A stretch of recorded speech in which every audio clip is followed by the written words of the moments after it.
For the past couple of videos on the BMW, I've been saying I'm going to pull the motor pretty soon to order parts.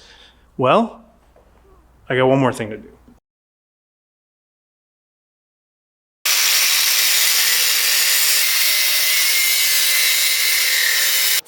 Today I'm going to be fabricating new upper shock mounts. Now, I'm going to do that for two reasons. One, I got the new shocks in and they're rad and I want to put them on the bike. And two, I want to make sure that the shock is set up for the weight of a rider, and to really do that, I need the weight of the engine and frame too. I got a pair of 420 millimeter shocks, which is roughly 16.5 inches, and I'm going to lean them over kind of like the old BMW monolever models. Luckily, I was able to measure an R90 single shock at my buddy's shop.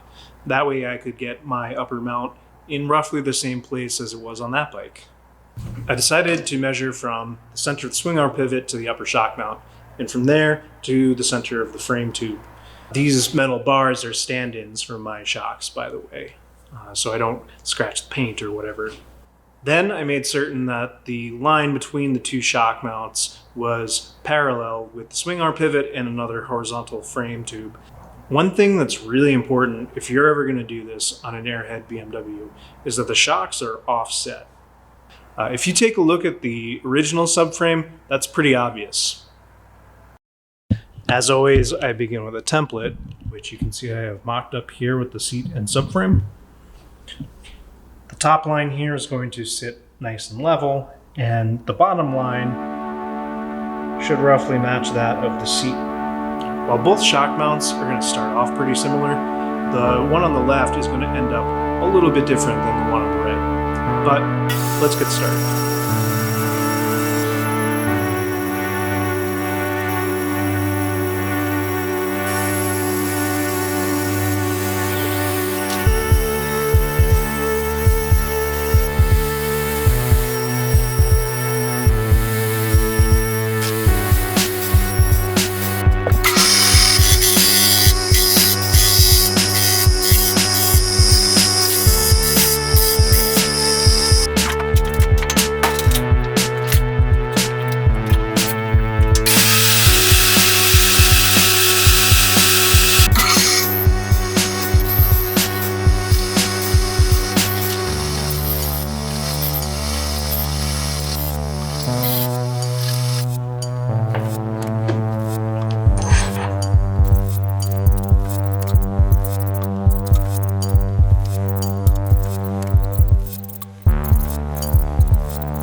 You might have noticed that I had left those templates a little long.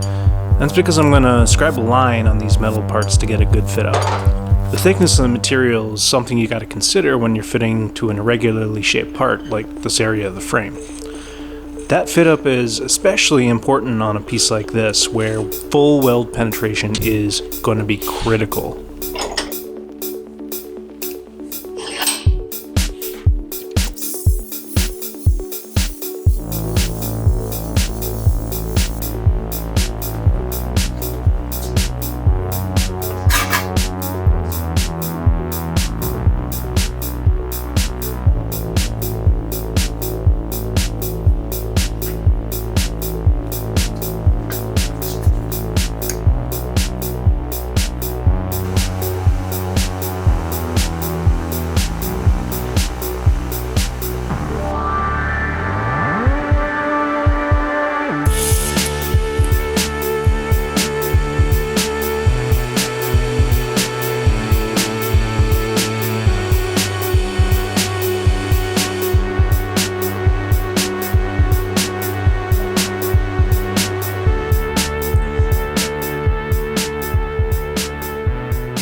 Made a little spacer out of steel due to the offset of the shocks.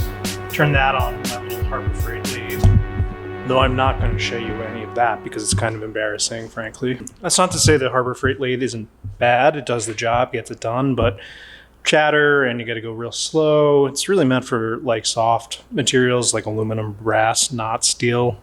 But you know what, actually the Harbor Freight lathe is bad. I wouldn't get it.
This little piece is going to combat any lever action on the offset shock mount.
All right, well, I've got my parts welded in. Time to take the shocks and see how they fit.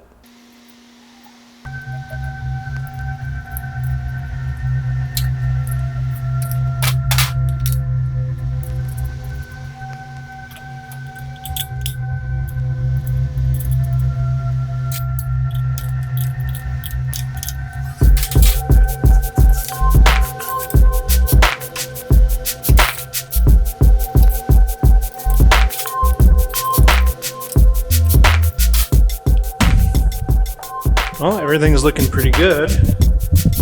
Pulled it up with no issues whatsoever. And I gotta say, I think it looks rad.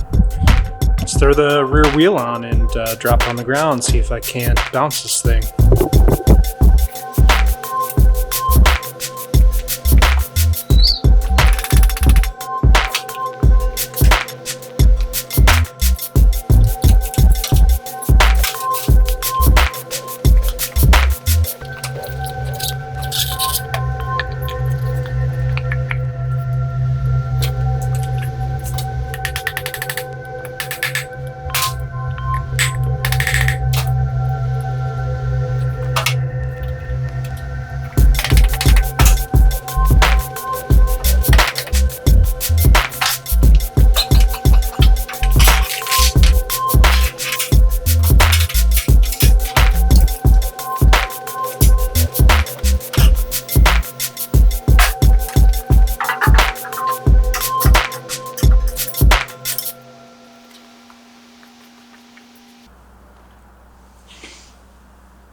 How could you not be happy with that?